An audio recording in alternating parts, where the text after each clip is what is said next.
کہ یہ قرآن کائنات کے لیے پیغام ہے، حضور پر آیا، حضور کے وسیلے سے ہم اس کو سمجھ رہے ہیں۔ اللہ تعالیٰ نے پھر اس کے دوسرا یہ فرمایا کہ انا نحن نزلنا الذکر وانا لہ لحافظون، ہم نے اس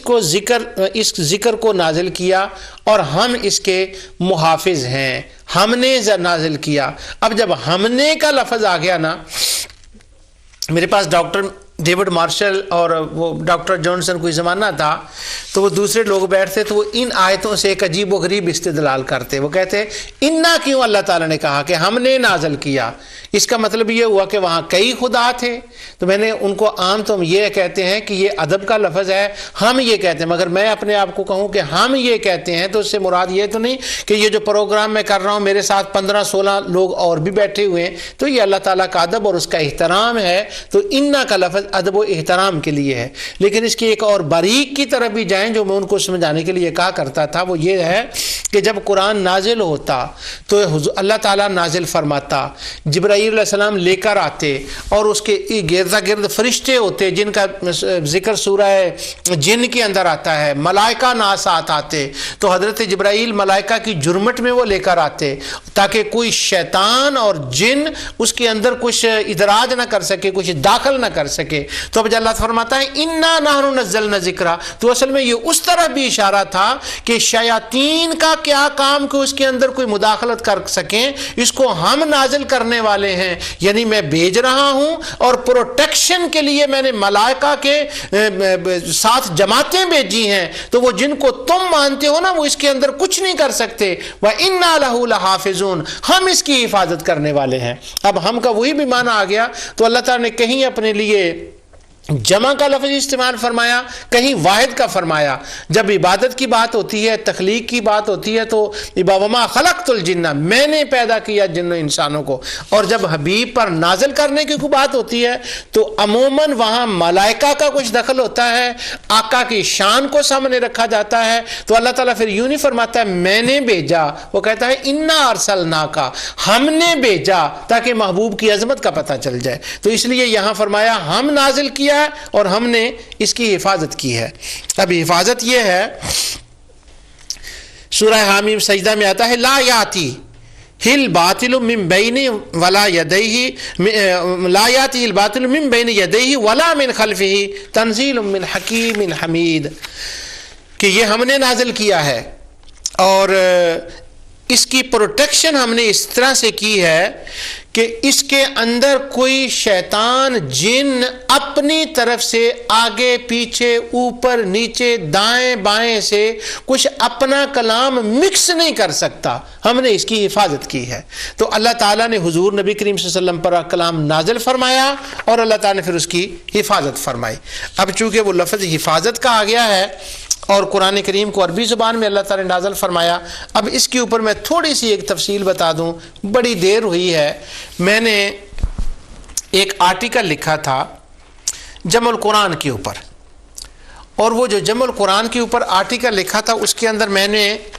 یہ چیزیں بیان کی تھیں کہ قرآن کریم جب نازل ہوتا تھا نبی کریم صلی اللہ علیہ وسلم پر،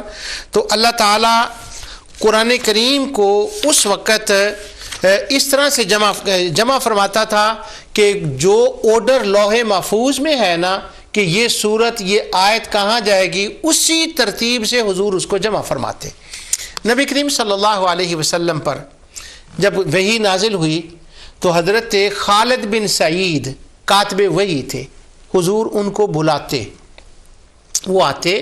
اور وہ آ کر لکھتے، حضور فرماتے یہ آیا ہے، میں نے اللہ تعالیٰ کی طرف سے وہی آئی ہے اور یہ لکھو۔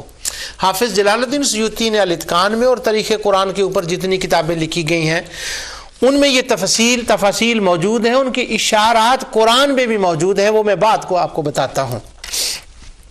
جبرائیل لے کر آتے قرآن کی آیت یا سورت، جتنا یا 5 آیتیں یا 10 آیتیں، وہ حضور کو بتاتے اور وہ پڑھتے، حضور اس کے پیچھے پڑھتے، اور کمال حافظہ تھا نبی کریم صلی اللہ علیہ وسلم کا، اللہ تعالیٰ نے عطا فرمایا تھا کہ جب وہ سنتے تو حضور اس کے حافظ بن جاتے، وہ حافظ ہو جاتے۔ اور حضور کو نبی کریم صلی اللہ علیہ وسلم نے جتنے کمالات عطا فرمائے ہیں ان میں یہ کمال بھی اللہ تعالیٰ نے عطا فرمایا کہ سب سے پہلے حافظ قرآن جس نے قرآن حفظ کیا وہ نبی کریم صلی اللہ علیہ وسلم کی ذات تھی۔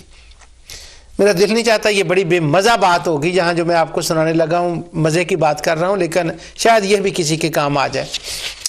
چند سالوں کی بات ہے، میں دمشق میں تھا شام کے اندر، تو وہاں پر میں نے یہ بات کہیں کہ ایک مقام پر دمشق میں کوئی ایک تھا، کوئی حلقہ تھا، اس کے اندر تو میں نے کہا کہ نبی کریم صلی اللہ علیہ وسلم جو ہی قرآن سنتے تو ان کو میمورائز ہو جاتا، حفظ ہو جاتا، پھر وہ آگے لکھواتے، پھر صحابہ بھی حفظ کرتے، بس ایک بار سنتے تو حضور کو حفظ ہو جاتا۔ تو ایک لڑکا مدینہ یونیورسٹی کا پڑھا ہوا تھا، وہ مجھے کہنے لگا اس کا ثبوت مجھے چاہیے کہ یہ کہاں لکھا ہے حضور نبی کریم صلی اللہ علیہ وسلم کا اتنا حافظہ کہ بس وہ ایک بار سنے اور وہ حفظ ہو جائے۔ تو میں نے کہا اچھا، تو وہاں پر اتفاق سے وہ قرآن کتاب تھی العقود الریہ، شمس الدین ابن عبد الحادی کی کتاب، جو حافظ ابن تیمیہ کی شان میں لکھی ہوئی تھی۔ میں نے وہ نکال کر اس کو بتائی ہے کہ یہ حافظہ انہوں نے لکھا، حافظ ابن تیمیہ کا اتنا حافظہ تھا کہ اگر وہ ایک بار کوئی کتاب پوری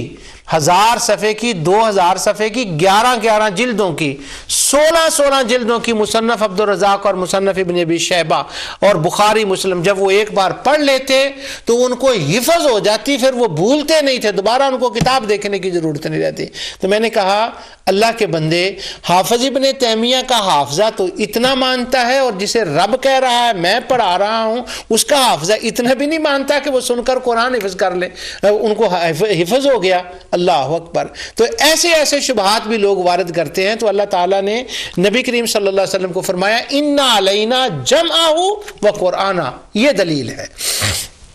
جمع کریں گے ہم تو اس کی حفاظت کرنا بھی ہمارا کام ہے۔ تو جبرائیل علیہ السلام آتے، حضور کو بتاتے، حضور سنتے، کاتب وحی کو بلاتے، اور وہ کاتب وحی جو ہوتے تھے، کئی حضور کے کاتب وحی تھے، پہلے وہ خالد بن سعید تھے، وہ ان کی بیٹی کہا کرتی تھی فخر سے کہ پہلی وحی میرے باپ نے لکھی ہے، تو وہ کاتب وحی جو تھے وہ لکھتے، اور پھر صحابہ کرام اس کو زبانی بھی یاد کرتے، اس طرح سے وہ قرآن کریم جو تھا اس کی حفاظت ہوتی اور وہ جمع ہوتا۔